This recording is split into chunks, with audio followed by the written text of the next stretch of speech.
बिस्मिल्लाहिर्रहमानिर्रहीम।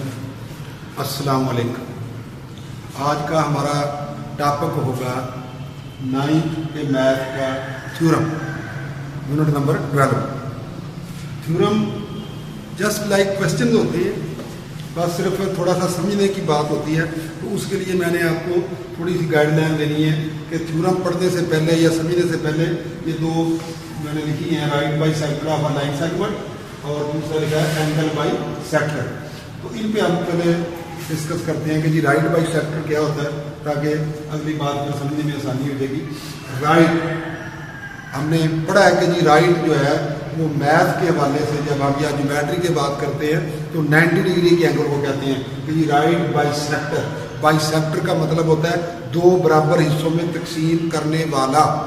By section means to divide into two equal parts, और bisector divide करने वाला ऑफ अ लाइन सेगमेंट, क्योंकि किसी कता खत को दो बराबर हिस्सों में तकसीम करने वाला।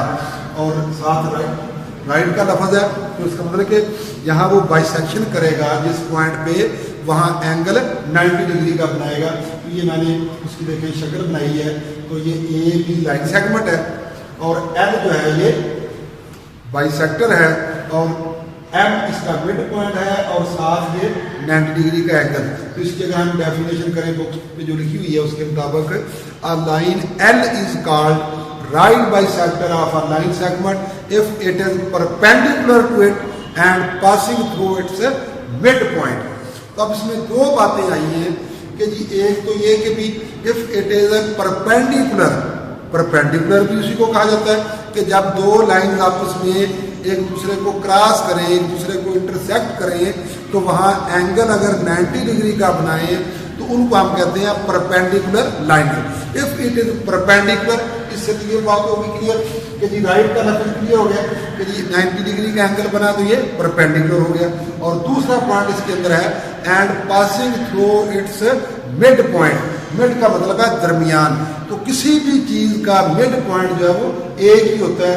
इट्स इसका मतलब यह है कि ए से लेकर एम तक और बी से लेकर एम तक ये दो पार्ट्स जो बने हैं ये दोनों इक्वल हैं। तो इस तरीके से L is called right bisector of a line segment if it is perpendicular to it and passing through its mid point.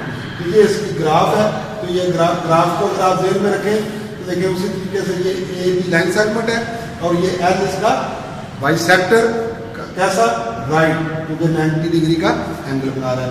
तो ये हो गया right bisector of a line segment. उसके बाद नंबर 2 है जी एंगल बाई सेक्टर। तो अब angle by sector के लिए पहले हमें ये पता होना चाहिए कि हमने ये एंगल का बाई सेक्टर बनाना है। तो एंगल के बाई सेक्टर में राइट का लफ्ज़ नहीं आएगा, सिंपल बाई सेक्टर का लफ्ज़ आएगा। तो उसके लिए पहले एंगल ड्रा किया जाए अपनी मर्जी से, अपनी मुताबिक मेजरमेंट। अब उसका ये लाइन अपना रे बी पी रे ने क्या किया कि इस एंगल ए बी सी के दो पार्ट्स बनाए। पहले ये एंगल एक था ए बी सी।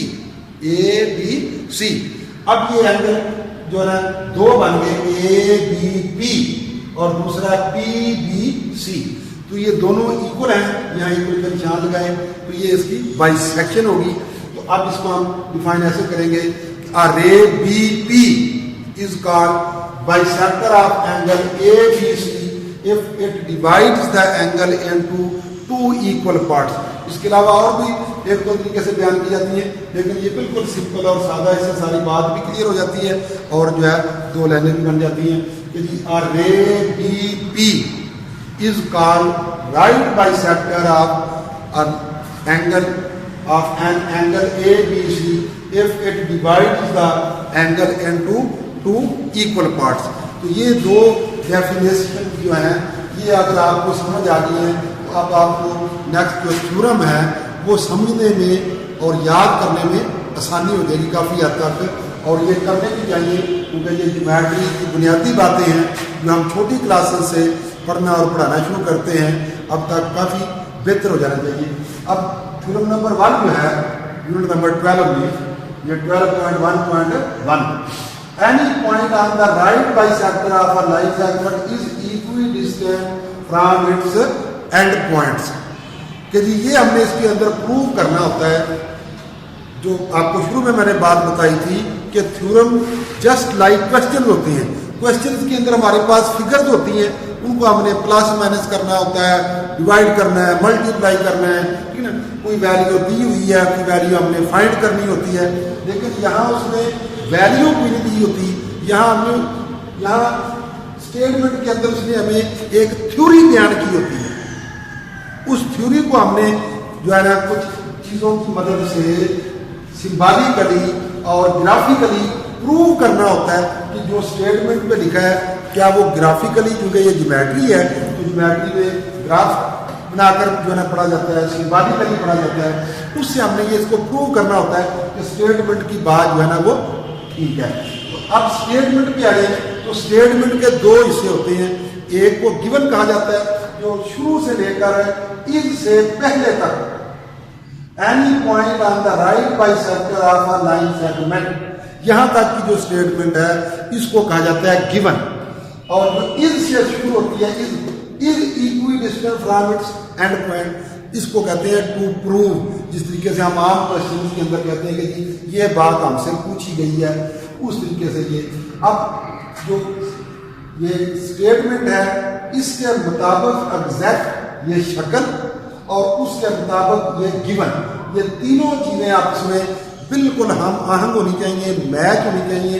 अगर इसमें थोड़ी बहुत भी चेंज हो गई या गलत लिख दिया गया तो ये सारा थ्योरम बेकार हो जाता है।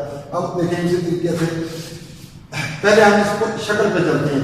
ए बी हमने एक लाइन सेगमेंट लगाया क्योंकि उसने कहा ना कि लाइन सेगमेंट का राइट बाइसेक्टर, उसके ऊपर हमने एक लाइन एल एम खींची जो जिसको हमने राइट बाइसेक्टर शो किया।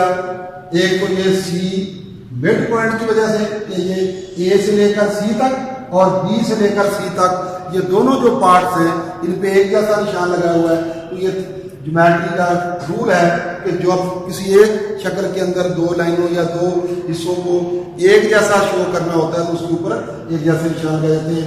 तो ये ए से सी तक और बी से सी तक ये दोनों इक्वल है, तो ये होगी बाइसेक्शन। और ये 90 डिग्री का जो एंगल बना है ये इसको शो कर रहा है कि ये राइट बाइसेक्टर है।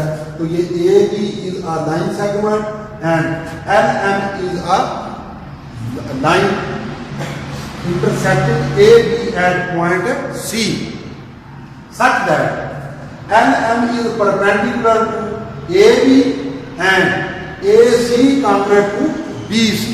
ये लंबी स्टेटमेंट हो जाती है, बुक में ऐसे लिखी हुई है, लेकिन अगर इसको शार्ट करके पढ़ा जाए तो यहाँ देखें गिवन में LM, ये इसके ऊपर जो ये लगी है इसको पढ़ते हैं ज्योमेट्री में लाइन LM परपेंडिकुलर, ये जो उल्टा किया आपको नजर आ रहा है, ठीक है, इसको पढ़ते हैं perpendicular to line segment A B के ऊपर ये जो छोटी सी लाइन लगी है इसको पढ़ते हैं line segment. Line L M is perpendicular to line segment A B and line segment A C congruent to line segment B C.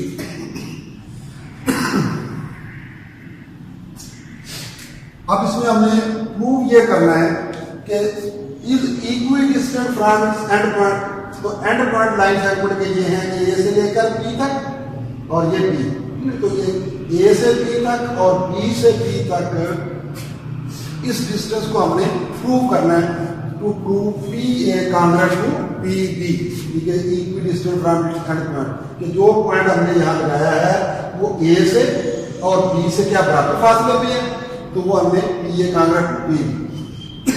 Construction join P to the point A and P, इस पॉइंट P को A और B point से मिलाया।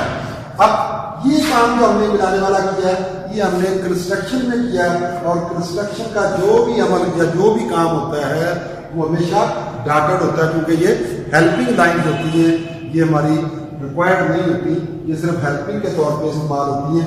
तो अब जब helping के तौर पे हमने इसको ड्रा कर लिया तो अब आप देखें इस शक्ल में हमारे पास दो ट्राइंगल बनकर आ गए सामने, ए सी पी और दूसरी बी सी पी, ये दो ट्राइंगल।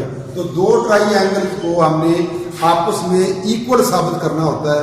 तो दो ट्राइंगल को कांग्रुएंट या इक्वल साबित करने के लिए उनकी तीन चीजें, ठीक है, तीन चीजें एक ट्राइंगल की और तीन चीजें दूसरी ट्राइंगल की अगर आपस में बराबर हो तो बाकी की तीन चीजें भी बराबर होती हैं। तो उस तरीके से दोनों ट्राइंगल ये बराबर हो जाएगी। जब ट्राइंगल दोनों बराबर हो जाएगी तो उन्हीं ट्राइंगल के अंदर ही पी ए और बी भी उनकी साइड है। अब आगे प्रूफ, स्टेटमेंट, रीजन। देखिए हम एक स्टेटमेंट लिखेंगे, उस स्टेटमेंट की फिर हम रीजन बताएंगे कि ये ऐसे हमने क्यों लिखा हुआ है। अब यानी कि शुरू में एक triangle A C P correspondence.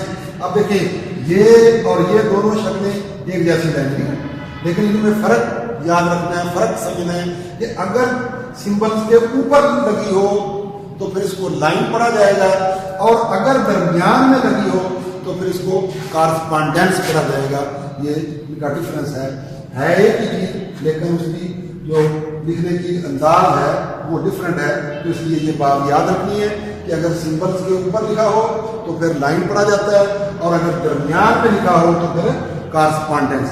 ठीक है, दो जो ये ट्राइंगल बनी है इनके दरमियान जो मुताबिकत बन रही है वो क्या है, कैसे बन रही है। तो उसके लिए देखिए A C congruent to B C, A C congruent to B C given का देखा।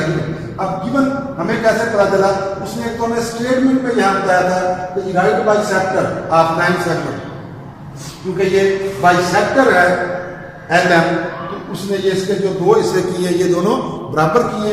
उसी चीज को हमने यहाँ जो गिवन लिखा हुआ था उसके अंदर हम ये देख कर आए हैं गिवन में कि A C congruent to B C, A C congruent to B C.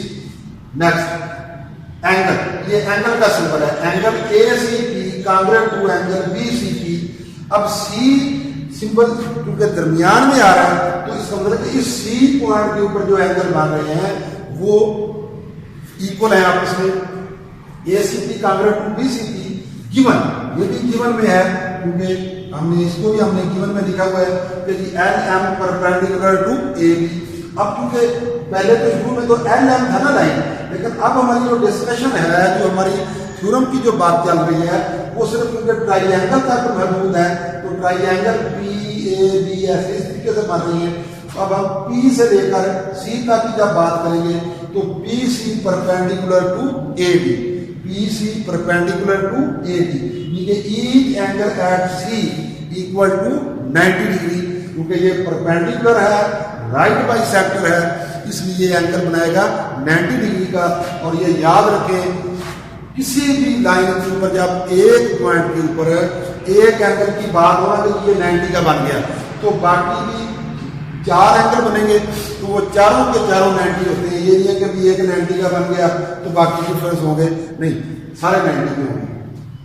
Number 3 point, P C congruent to P C, देखिए पी से लेकर सी तक जो लाइन है ये इस ट्राइंगल के लिए भी उतनी ही मेजरमेंट है और इस ट्राइंगल के लिए भी, क्योंकि ये दोनों के लिए कॉमन है तो इसको कॉमन लिखेंगे, दोनों के लिए ये बराबर है। तो अब देखिए तीन चीजें जो हमने दो ट्राइंगल की आपस में साबित कर दी है कि ये कांग्रुएंट है, यानी कि इक्वल है। तो जब दो ट्राइंगल की तीन चीजें, तीन बातें अगर आपस में कांग्रुएंट हो जाएं तो बाकी की भी चीजें आपस में बराबर होती है, इस वजह से दोनों ट्राइंगल बराबर हो जाएंगी। तो इधर ये जो तीन बात लिखे हुए हैं इसको पढ़ा जाता है therefore triangle A C P congruent to triangle B C P.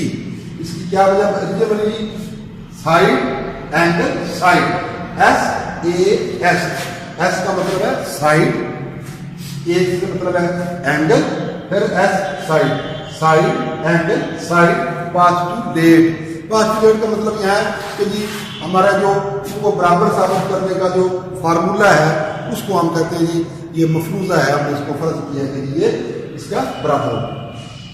अब जब दो ट्राइंगल बराबर हो जाएंगी तो उसकी क्योंकि 6 की 6 चीजें आपस में बराबर होती हैं तो तब वो ट्राइंगल बराबर होती हैं। अब उन्हीं 6 के अंदर ये पी ए और पी बी भी आ रहे हैं तो हमने प्रूफ भी यही करना था तो यहाँ एंड पे अब हम लिखेंगे P A congruent to P B, P A congruent to P B.